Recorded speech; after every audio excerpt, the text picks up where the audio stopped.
Good morning. This is Josh Hayes with Hedge Plus, and here's today's market monitor. Headline for today is that soybeans have passed a major milestone, and corn and wheat struggle to attract bulls.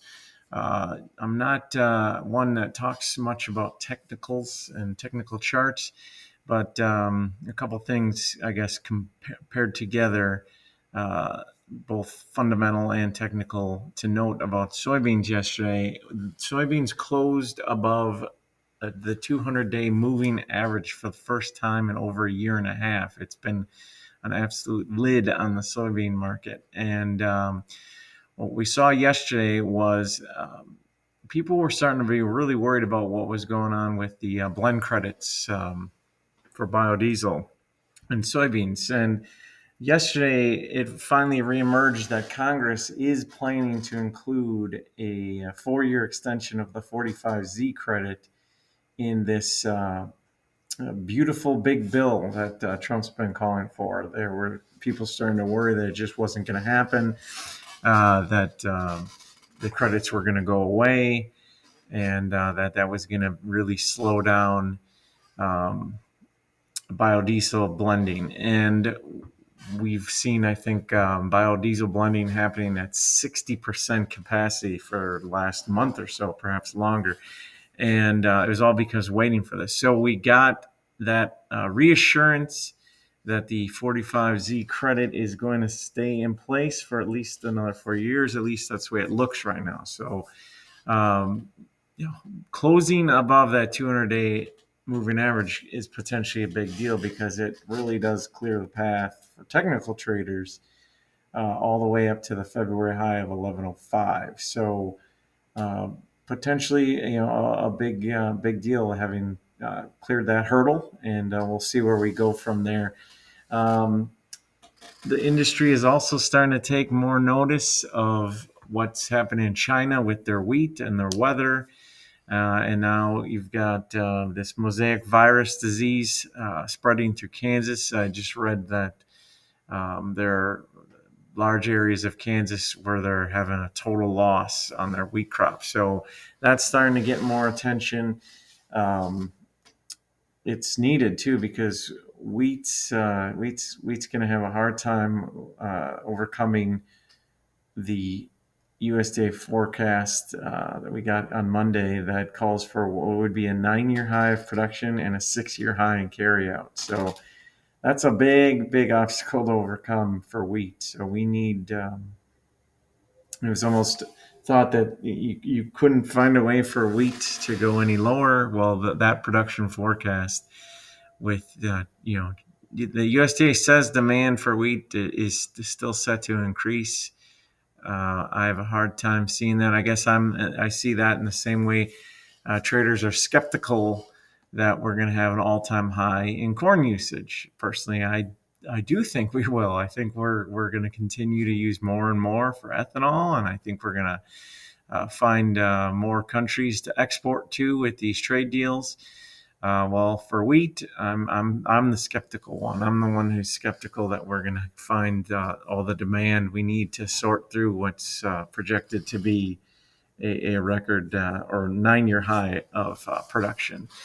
Taking a look at the weather, hot for the upper Corn Belt. That's today and tomorrow yet. In northern areas, northern plains, upper Midwest, upper Great Lakes are going to start to cool off. That's something that wasn't called for originally. Originally, we were set to be hot and dry the second half of May.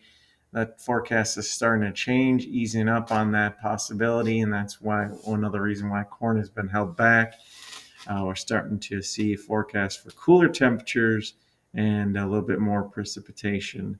So it's really challenging right now with the trade focused on good weather conditions. It's hard for them to take any look ahead to what might be brewing as far as building demand and more exports for our products. So the focus is not on these trade deals right now. It's strictly on the weather.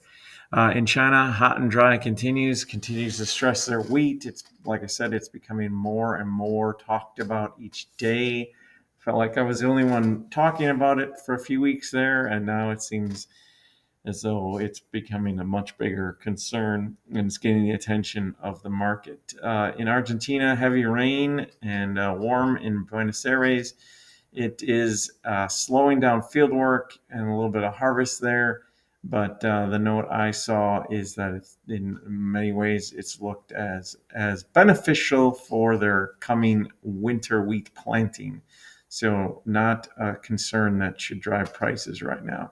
In Australia, to add to what hopefully is becoming a supportive factor for wheat, Australia, their winter wheat areas are definitely receiving inadequate rain, not quite to the extent of a problem that they're seeing in China, probably not even the extent of the issue we're seeing with the mosaic virus here in the United States. But as these issues build for wheat around the world globally, that should be supportive for prices. I've even seen, it's like I've said this before, Russia, Ukraine, Black Sea region goes back and forth daily between, oh, it's too dry, or it's hard to just put any stock into anything that's going on there. But they're now again talking about frost. And if they get frost at this point, that would be problematic. So the weather issues seem to be building the most for wheat. We'll see if it helps us set a bottom here. We almost got all the way down to $5, and we're sitting at about $5.15. And let's hope we just continue to go up from there. Quick look at international prices. The reason I bring this up today is, one, we'll just point out that Argentina has both the cheapest corn and beans. The U.S. is somewhat competitive with corn. Argentina is undercutting us quite a bit with beans. But also the U.S. does have the cheapest wheat. The major thing I want to point out here is that Brazil's prices are starting to come down. They were pretty close to the U.S. on soybeans. They were pretty close to the U.S. prices. They were around 419 per metric ton. Their prices are now starting to drop, and that's in response to the progress made between the U.S. and China. They have started to lower their export premium so that they can get out ahead, and they don't want to be close to us in price because it gives China all the more reason to make a deal to buy our beans.